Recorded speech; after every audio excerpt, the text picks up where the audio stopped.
Hello, my name is Miles. Today I'm going to be reading Harry Potter and the Sorcerer's Stone, Chapter 6.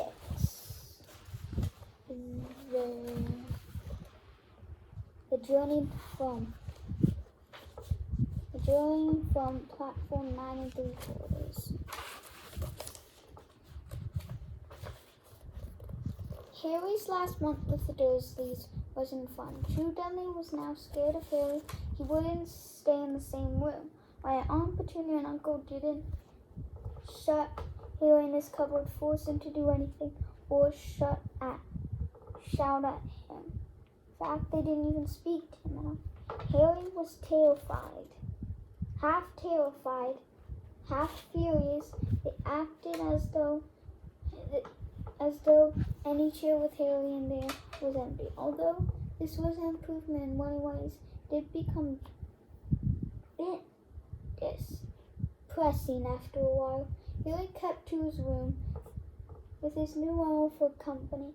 He had decided to call her Hedwig, a name he had found in a history of magic. His school books were very interesting.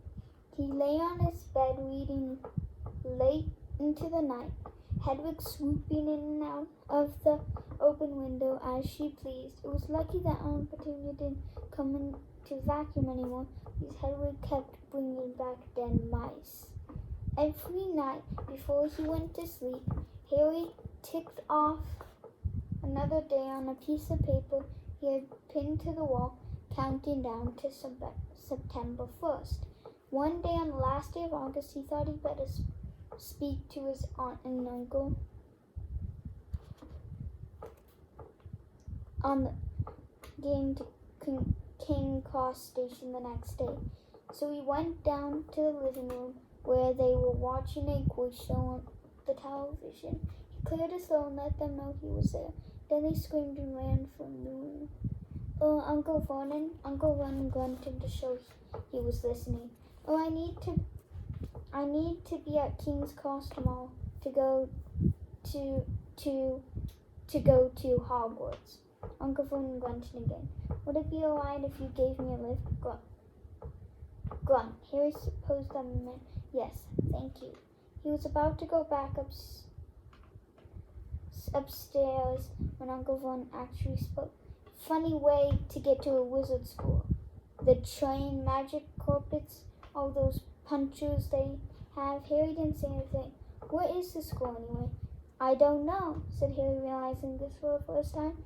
He pulled the ticket out of Hagrid had given him out of his pocket and I just take the train from platform 9 3/4 at 11 o'clock, he read.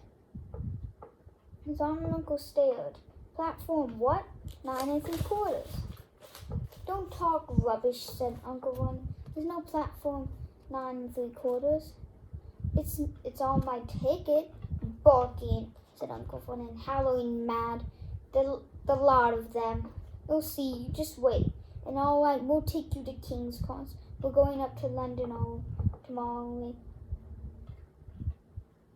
anyway, or I wouldn't bother. Why are you going to London? Harry asked, trying to keep things friendly. Taking Dudley to the hospital, growled Uncle Vernon. Got to have that ruddy tail removed before he goes to Smeltings. Harry woke at 5 o'clock the next morning and was too excited and nervous to go back to sleep. He got up and pulled on his jeans because he didn't want to walk around the station in his wizard robes. He'll change on the train. He checked his Hogwarts list yet again to make sure he had everything he needed, saw that Hagrid was shut safely in a cage, then paced the room, waiting for the Dursleys to get up. 2 hours later, Harry's huge, heavy trunk had been loaded into the Dursleys' car. Aunt Petunia had talked Dudley into sitting next to Harry, and they set off. They reached King's Cross at 10:30. Uncle Vernon dumped Harry's trunk onto a car and wheeled it through the station for him. Harry thought this was strangely kind until Uncle Ron stopped dead facing the platforms with a nasty grin on his face. "Oh, there you are, boy. Platform 9, platform 10. The platform should be somewhere in the middle, but they don't seem to have built it yet, do they?" He was quite right, of course.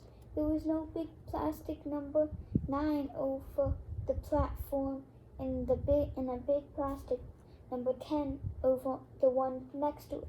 In the middle, nothing at all.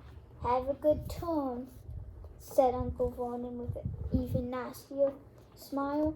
He left without another word. Harry turned and saw the Dursleys drive. All three of them were laughing.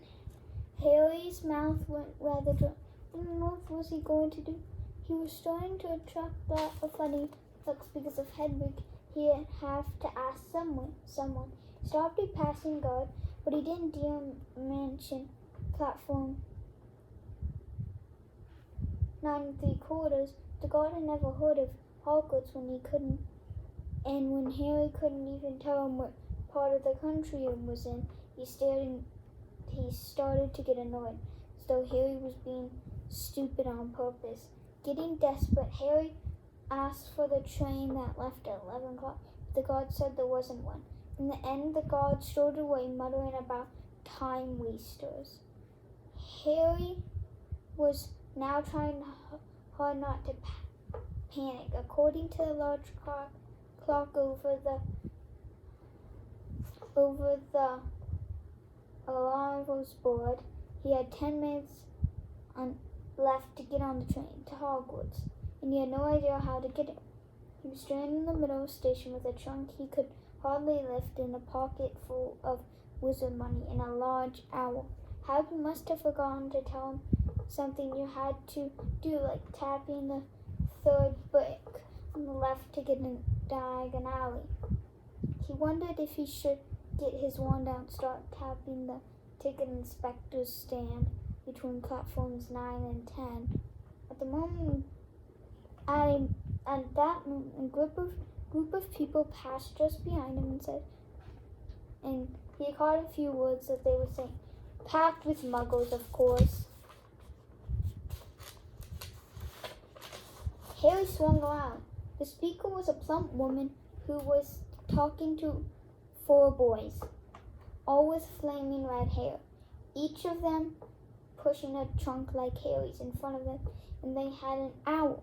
Hot hammering, Harry pushed his cart after them.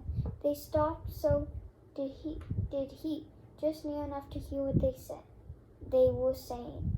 "Now that's the platform number," said the boy's mother.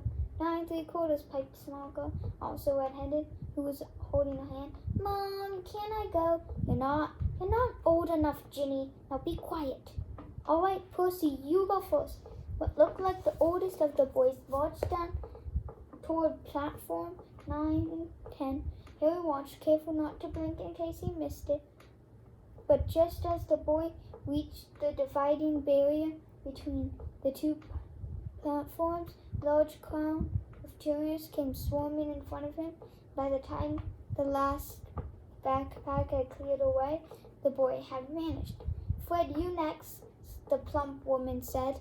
"I'm not Fred, I'm George," said the boy. "Honestly, woman, you call yourself our mother. Can't you tell I'm George?" "Sorry, George dear. Only joking, I'm Fred," said the boy, and off he went.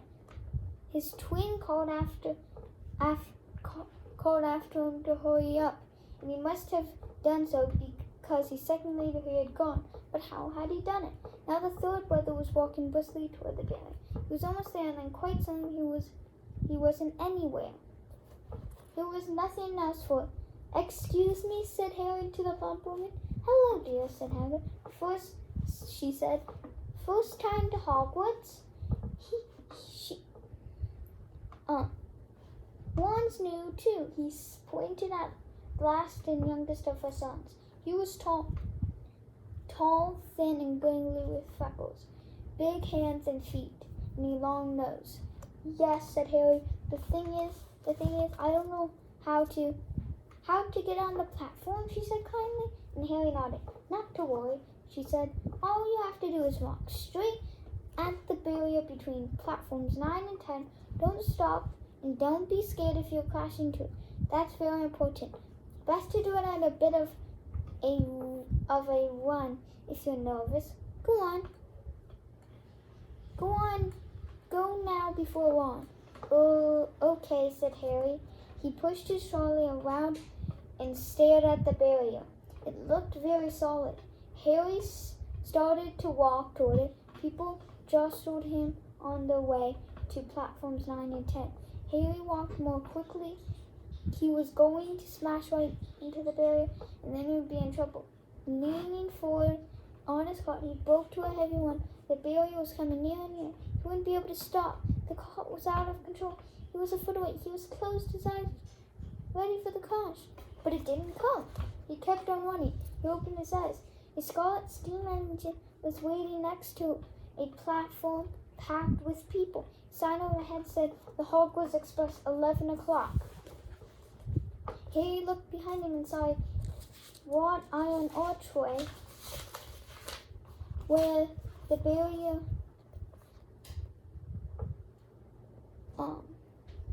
with the words platform 9 and 3/4 on it.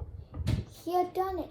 Smoke from the engine drifted over the heads of the chattering crowd, while cats of every color wound there and there between their legs. Owls hooted to one another, disgruntled all sort of the babble and scraping and the scraping of heavy trunks. The first few carriages were already packed with students, some hanging out the windows to talk to the families, some fighting over seats. Harry pushed his cart off down the platform in search of an empty seat. He passed a round-faced boy who was saying, "Gran, I've lost my toad again." "Oh, Neville," he heard the old man sigh. The boy with dreadlocks was surrounded by a small crowd. "Give us a look, Lee. Go on." The boy lifted the lid of a box in his hand. The people around him shrieked and yelled as something inside poked out of a long, hairy leg. Harry pressed on through the crowd until he found an empty compartment near the end of the train. He put Hedwig inside first, and then he started to shove and heave his trunk toward the train door. He tried to lift it up the steps, but he couldn't hardly raise it one end. Twice he dropped it painfully on his foot. One hand was the red-haired twins he had followed through the barrier. "Yes, please," Harry panted. "Oh, oi, Fred, come here and help." With the twins' help, Harry's trunk was at last tucked away in the corner of the compartment. "Thanks," said Harry, pushing his sweaty hair out of his eyes. "What's that?" said one of the twins, suddenly pointing at Harry's lightning scar. "Blimey," said the other twin. "Are you?" "He is," said the first twin. "Aren't you?" he added to Harry. "What?" said Harry. "Harry Potter," chorused the twins. "Oh, him?" said Harry. Yes, I am." The boys gaped at him, and Harry felt himself turning red. Then to his relief, a voice came from the train open door. "Fred, George, where are you there? Coming, Mom." With a last look at Harry, the twins hopped off the train. Harry sat down next to the window, where half hidden, he could watch the red-haired family on the platform and hear what they were saying. His mother had just taken out a handkerchief. "Ron, you've got something on your nose." The youngest boy tried to jerk on Lily, but she grabbed him and began rubbing the end of his nose. "Mom, Gruff!" He wiggled free. Has Ickle Ronnie got something on his nosy?" said one of the twins. "Shut up," said Ron. "Where's Percy?" said the mother. He's coming now." The oldest boy came striding into sight. had already changed into his brilliant black Hogwarts robes. Harry noticed a shiny red and gold badge on his chest with the letter P on it. "Can't stay long, Mother," he said. "I'm up front with the prefects. Have got 2 compartments to themselves." "Oh, are you a prefect, Percy?" said one of the twins with an air of great surprise. "You should have said something. We had no idea." "Hang on, I think I remember you saying something about it," said the other twin. "Once or twice a minute all summer." "Oh, shut up," said Percy, the prefect. How come Percy gets new robes anyway?" said one of the twins. "Because he's a prefect," said the mother fondly. "All right, dear. We'll have a good turn. Send me out if you get there." She kissed Percy on the cheek and then turned to the twins. "Now you two this year, you behave yourselves. If I get one more hour telling me you've blown up a toilet or blown up a toilet, you've never blown up a toilet. Great idea, though. Thanks, Mum. It's not funny." And then look after Ron. "Don't worry, Ickle Ronnikins is safe with us." "Shut up," said Ron again. He was almost as tall as the twins already, and his nose was still pink where his mother had rubbed it. "Hey, Mom, guess what? Guess who we just met on the train?" Harry leaned back quickly so they couldn't see him looking. "You know that black-haired boy who was near us in the station? Know who he is?" "Who?" "Harry Potter." Harry heard the little girl's voice. "Oh, Mom, can I go on the train and see him, Mom? Oh, please." "You've already seen him, Ginny. And the poor boy isn't something you goggle out in a zoo. Is he really, Fred? How do you know?" "Asked him, saw his scar. It's right there, like lightning." "Oh, dear. No wonder he's alone." I wondered. He was ever so polite when he asked how to get on the platform. Never mind that. Do you think he remembers that what who looks like?" The mother suddenly became very still. "I forbid you to ask him, Fred. Don't you dare. Still, he is reminding of that on his first day of school." All right, keep your hair on." A whistle sound. "Hurry up," their mother said, and the 3 boys clambered onto the train. They leaned out the window for her to kiss them onto the train, and then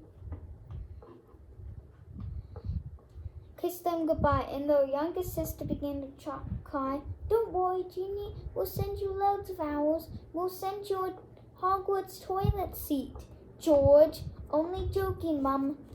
The train began to move. Harry saw the boy's mother waving, and the sister half laughing, half crying, running to keep up with the train until it gathered too much speed and she fell back and waved. Harry watched the girl and her mother disappear as the train rounded the corner. Houses flashed past the window. Harry felt a great leap of excitement. He didn't know what he was going to, but it had to be better than what he was leaving behind. The door of a compartment slid open. The youngest red-haired boy came in. "Anyone sitting there?" he asked, pointing at the seat opposite Harry. "Everywhere else is full." Harry shook his head and the boy sat down. He glanced at Harry and then looked quickly out the window, pretending he hadn't looked. Harry saw he had still a black mark on his nose. Hey, Ron.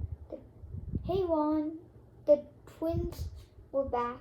"Listen, we're going to the middle of the train. Lee Jordan's got a giant tarantula down there," Wyatt mumbled on. "Harry," said the other one, "did we introduce ourselves?" "Fred and George Weasley, and this is Ron, our brother." "See you later then." "Bye," said Harry and Ron. The twins slid the compartment door shut behind them. Are you really Harry Potter? Ron blurted out. Harry nodded. Oh well, I thought it might be one of Fred and George jokes. And you really got, he pointed at Harry's forehead. Harry pulled back his bangs to show the lightning spot. Ron stared. So that's where you know who. Yes, said Harry, but I can't remember it. Nothing, said Ron eagerly. Well, I remember a lot of green light, but nothing else. Wow, said Ron. He sat down and stared at Harry for a few moments. Then, as though he had suddenly realized what he was doing, he looked quickly out the window again. Are all your family wizards? Harry, who found Ron just as interesting as Ron found him. Oh, yes, I think so, said Ron. I think Mom's got a second cousin who's an accountant, but we never talk about him. So you must know loads of magic already. The Weasleys were clearly one of those old wizarding families the Pale Boy and Dragon Ali had talked about. I heard you went to live with Muggles, said Ron. What are they like? Horrible. Well, not all of them. My aunt and uncle and cousin are, though. I wish I had 3 wizard brothers. 5, said Ron. For some reason he was looking gloomy. I'm the 6th in our family to go to Hogwarts. You could say I've got a lot to live up to. Bill and Charlie have already left. Bill was head boy and Charlie was captain of Quidditch. Now Percy's the prefect. Fred and George mess around a lot. They still get really good marks. And everyone thinks they're really funny. Everyone expects me to do as well as the others. But if I do, it's not a big deal. Because they did it first. You never get anything new either. With 5 brothers, I've got Bill's old robes, Charlie's old wand, and Percy's old rat. He reached inside his jacket and pulled out a fat gray rat, which was Thief. His name's Scabbers, and he's useless. He hardly ever wakes up.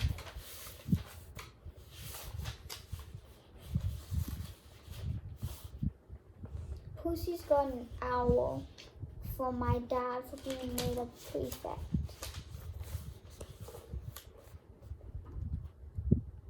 But they couldn't I got Scabbers instead. Ron's ears went pink. He seemed to think he said too much, because he went back staring out the window. Harry didn't think there was anything wrong not being able to afford an owl. After all, he never had money in his life until a month ago, and he told Ron so, all about having to wear Dudley's old clothes and never getting proper birthday presents. This seemed to cheer Ron up. And until Hagrid told me, I didn't know anything about being a wizard, or about my parents, or Voldemort. Ron gasped. What? Said Harry. You said you know whose name, said Ron, sounding both shocked and impressed. I thought you of all people. I'm not trying to be brave or anything, saying the name, said Harry. I just never knew you shouldn't. See what I mean? I've got rules to learn. I bet, he added, voicing for the first time something I've been worrying about a lot. I bet I'm the worst in the class. You won't be. There's loads of people who come from Muggle families, and they learn quick enough. While they had been taught and the train had carried them out of London, now they were speeding past fields full of cows, sheep. They were quiet for a long time, watching the fields and lanes flick past. Around 12:30 was the great clattering outside in the corridor, and a smiling, dimpled woman slid back their door and said, Anything off the cup, dears? Harry, who hadn't had breakfast, leapt to his feet, but Ron's ears went pink again and muttered that he brought sandwiches. Harry went out into the corridor. He never had any money for candy with the Dursleys, and now that he had pockets of rattling with gold and silver, he was ready to buy as many Mars bars as he could carry. But the woman didn't have Mars bars. What she did have were Bertie Bott's every flavored beans, Jubel's best glowing gum, chocolate frogs, pumpkin pasties, cauldron cakes, licorice wands, and a number of other strange things Harry had never seen in his life. Not wanting to miss anything, he got everything and paid for the woman 11 silver sickles and 7 bronze nuts. Harry stared as Harry brought it all back into the compartment, tipped it onto the empty seat. Hungry, are you? Starving, said Harry, taking a large bite out of pumpkin. One pasty. Ron had taken out a lumpy package and unwrapped it. There was 4 sandwiches inside it. He pulled one out and apart and said, She always forgets I don't like corned beef. Swap you for one of these, said Harry, holding a pasty. Go on, you don't want this. It's all dry. She hasn't got much time, he added quickly, with 5 of us. Go on, have a pasty, said Harry, who had never had anything to share before. Indeed, anyone to share with. It was nice feeling sitting there with Ron eating their way through all Harry's pasty, cakes, and candies. Sandwiches lay forgotten. What are these? Harry asked Ron, holding up a pack of chocolate frogs. They're not really frogs, are they? Harry was staring to feel that nothing would surprise him. No, said Ron, but see what the card is. I'm missing Agrippa. What? Oh, of course you wouldn't know. Chocolate frogs have cards inside of them. To collect famous wizards and witches. I've got about 500, but I haven't got Agrippa or Pumpkin. Harry unlocked his chocolate frog, picked up the card. It showed a man's face. He wore half-moon glasses, and under a crooked nose and a flowing silver hair, beard, and mustache. Underneath the picture was named Albus Dumbledore. So this is Dumbledore, said Harry. Don't tell me you've never heard of Dumbledore, said Ron. Can I have the frog? I might get Agrippa. Thanks. Harry turned over his card and read Albus Dumbledore, currently headmaster of Hogwarts, considered by many greatest wizards of modern times. Dumbledore was particularly famous for defeat Dark Wizard Grindelwald in 1945 for the discovery of 12 uses of dragon blood in his work on Academy with his partner Nicholas Flamel. Professor Dumbledore joys chamber music and ten-pin bowling. Harry turned the card over and saw that, to his astonishment, that Dumbledore's face had disappeared. He's gone! Well, you can't expect him to hang around all day, said Ron. He'll be back. No, I've got Morgana again. And I've got about 6 of her. Do you want it? You can start collecting. Ron's eyes stared straight at the pile of chocolate frogs waiting to be unwrapped. Help yourself, said Harry. But in the Muggle world, people just stay in the photos. Do they? What, they don't move at all? Ron sounded amazed. Weird. Harry stared at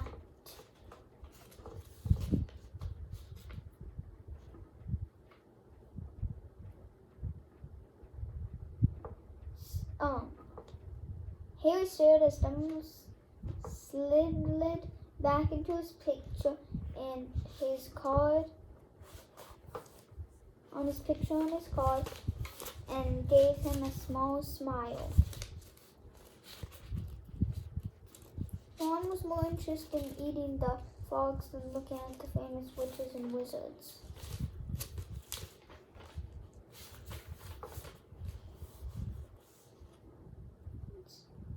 But Haley couldn't keep his eyes off of them. Soon he had not only Dumbledore and Morgana, but Hennis, Woodcroft, Albicus, Grunin, Sears, Padalus, and Merlin. He finally tore his eyes away from the Durst, who was scratching her nose to open a bag of Bertie Bott's every flavor beans. You want to be careful with those, Ron warned Harry. When they say every flavor, they mean every flavor. You know, you get all the ordinary ones, like chocolate and peppermint and marmalade. But then you can also get spinach and liver and tripe. George reckons he had a booger flavored one once. Ron picked up a green bean and looked at it carefully. Then corner it. Blah, see? Sprouts. They had a good time eating every flavored beans. Here we go. Toast, coconut, baked beans, strawberry, curly, grass, coffee, sardine, and he was even brave enough to nibble the end of one off a funny gray one Ron wouldn't touch, which turned out to be pepper. The country, now flying past the window, was becoming wilder. The fields had gone. Now there were woods, twisting rivers, and dark green hills. Then there was a knock on the door of the compartment, and the round-faced boy Harry had passed on platform 9 3/4 came in. Harry, he looked tearful. Sorry, he said. But you have you seen a toad at all? Then they shook their heads and he wailed, I've lost him. He keeps getting away from me. He'll turn up, said Harry. Yes, said the boy miserably. Well, if you see him, he left. Don't know why he's so bothered, said Ron. If I brought a toad, I'll lose it as quick as I could. Mind you, I brought Scabbers, so I can't talk. The rat was still snoozing on Ron's lap. He might have died and you wouldn't even know the difference, said Ron in disgust. I tried to turn him yellow to make him more interesting, but the spell didn't work. I'll show you now. He rummaged around his trunk and pulled out a very battered-looking wand. It was chipped in places and something was glinting at the end. Unicorn's hair nearly poking out anyway.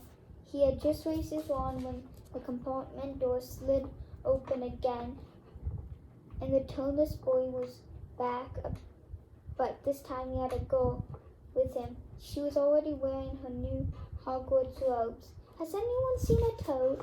Neville's lost one, she said. She had a very bossy sort of face. Lots of bushy brown hair and rather large front teeth.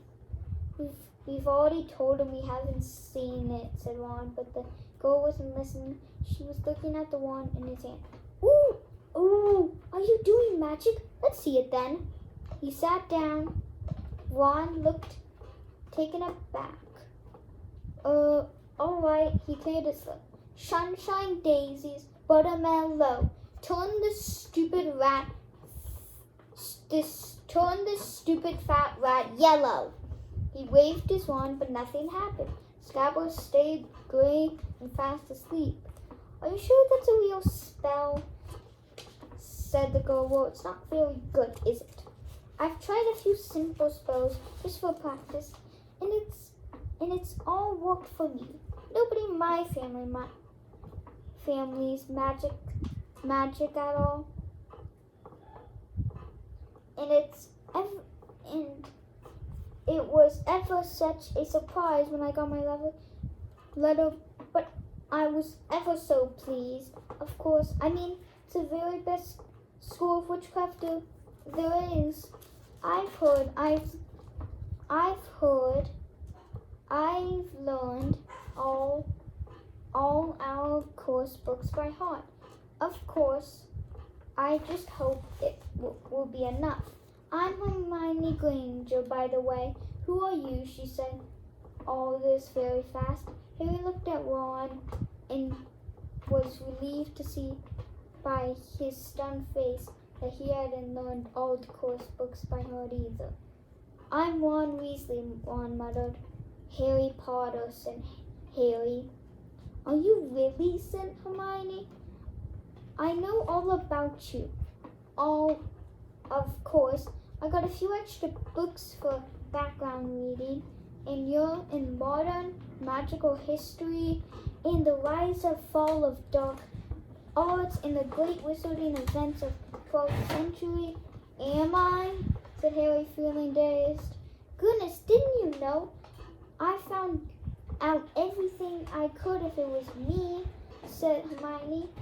Do either of you know what house you'll be in? I've been asking around, and I hope I'm in Gryffindor. Sounds by far the best. I heard Dumbledore himself was in it, but I suppose Ravenclaw wouldn't be too bad. Anyway, we better go look for Neville's toad. You better change now. I expect we'll be there soon. And she left, taking the TARDIS boy with her. Whatever house I hope she's not in it. He threw his wand back into his trunk. Stupid spell. George gave it to me, but he knew it was a dud. What house are your brothers in? Asked Harry. Gryffindor, said Ron. Gloom seemed to be settling on him. Again. Mom and Dad were in it. I don't know what they'll say if I'm not. I don't suppose Ravenclaw would be too bad. But imagine me if they would put me in Slytherin. That's the house you know who was in. Yeah, said Ron. He flopped back into his seat looking depressed. You know, I think the ends of Scabbers' whiskers are a bit lighter, said Harry, trying to take Ron's mind off houses. So what do your older brothers do now that they left? Anyway, Harry was wondering what a wizard did once he had finished school. Charlie's in Romania, studying dragons, and Bill's in Africa, doing something for Gringotts. So Ron, did you hear about Gringotts? It's been all over the Daily Prophet, but I don't suppose you'll get in the Muggles. Someone tried to rob a high security vault. Harry stared. Really? What happened to them? Nothing. That's why it's such big news. They haven't been caught. My dad says it must have been a powerful dark wizard to get around Gringotts, but they don't think they took anything. That's what's odd. Of course, everyone gets scared when something like this happens, in case you know who's behind it. Harry turned this news over in his mind. He was starting to get a prickle of fear every time you know who was mentioned. He was suppose this was all part of entering the magical world, but it had been a lot more comfortable saying Voldemort without worrying. What's your Quidditch team? Ron asked. I don't know any, said Harry, confessed. What? Harry looked dumbfounded. Oh, you wait, it's the best game in the world. And he was off, explaining all about the 4 balls and the positions of the 7 players, describing famous games he had been to with his brothers, and the broomsticks he'd like to give it if he had money. He was just taking Harry through the finer points of the game when the apartment door slid open yet again, but it wasn't Neville or the toadless boy or Hermione Granger this time. 3 boys entered. Harry recognized the middle one at once. It was a very pale boy from Madame Malkin's robe shop. He was looking at Harry with a lot more interest than shown back in Diagon Alley. Is it true? They're saying all down the train that Harry Potter's in this compartment. So it's you, is it? Yes, said Harry. He was looking at the other boys. Both of them were thickest and looked extremely mean. Standing on either side of the pale boy, they looked like bodyguards. Oh, this is Crabbe and this is Goyle, said the boy bear carelessly, noticing that Harry was looking. My name's Malfoy, Draco Malfoy. Ron gave a slight cough, which might have been hiding a snigger. Draco Malfoy looked at him. Think my name's funny to you? No need to ask what you are. My father told me all the Weasleys have red hair, freckles, more children than they can afford. He turned back to Harry. You'll soon find out some wizards' families are much better than others, Potter. You don't want to make friends with the wrong sort. I can help you there. He held out his hand to shake Harry's, but Harry didn't take it. I think I can tell who are the wrong sort for myself, thanks, he said coolly. Draco Malfoy didn't go red, but a pink tinge appeared in his pale cheeks. I'd be careful if I were you, Potter, he said slowly, unless you're a bit politer. You go the same way as your parents. They didn't laugh like the Weasleys and that Hagrid, and it'll rub off on you. Both Harry and Ron stood up. Say that again, said Ron, his face as red as his hair. Oh, you're going to fight us, are you? Malfoy sneered. Unless you get out, said Harry more bravely than he felt, because Crabbe and Goyle were a lot bigger than him or Ron. But we don't feel like leaving, do we, boys? We've eaten all of our food and still have some. Goyle reached toward a chocolate frog next to him. Ron leapt for it, but before he had so much as touched Goyle, Goyle let out a horrible yell. Scabbers the rat was hanging off his finger, sharp with little teeth sunk deep into Goyle's knuckle. Crabbe and Goyle backed away as Goyle swung Scabbers round and round, howling, and then Scabbers finally flew off and hit the window. All three of them disappeared at once. Perhaps they thought there were more rats lurking around the suite. Perhaps they had heard footsteps because the second later Hermione Granger had come in. What has been going on? She said, looking at all the sweets all over the floor. Ron picking up Scabbers by his tail. I think he's been knocked out, Ron said to Harry as he looked closer at Scabbers. No, I don't believe you. He's gone back to sleep. And so he had. Have you met Malfoy before? Harry explained about the meeting down Diagon Alley.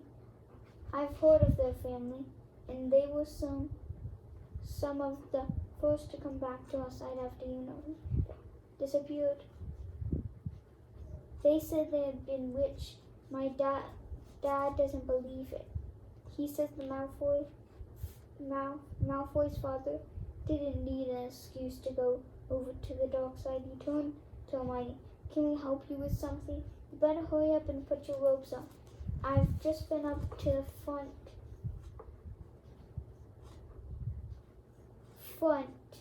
to ask the conductor, and he says we're nearly there.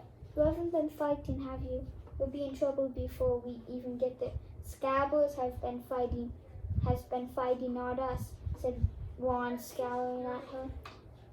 Would you mind leaving while we change? Oh, I only came here because people outside are having very chancy racing up and down the corridors, said Ron in a Hermione in a sniffy voice. And you've got dirt on your nose, by the way. Did you know? Ron glared at her as she left. Harry peered out the window. It was getting dark. He could see mountains and forests under a deep purple sky. The train did seem to be slowing down. He and Ron took off their jackets and pulled their long black robes. Ron's were a bit short for him. You could see his sneakers underneath them. A voice echoed through the train. We'll be reaching Hogwarts in 5 minutes' time. Please leave your luggage on the train. It will be taken to school separately.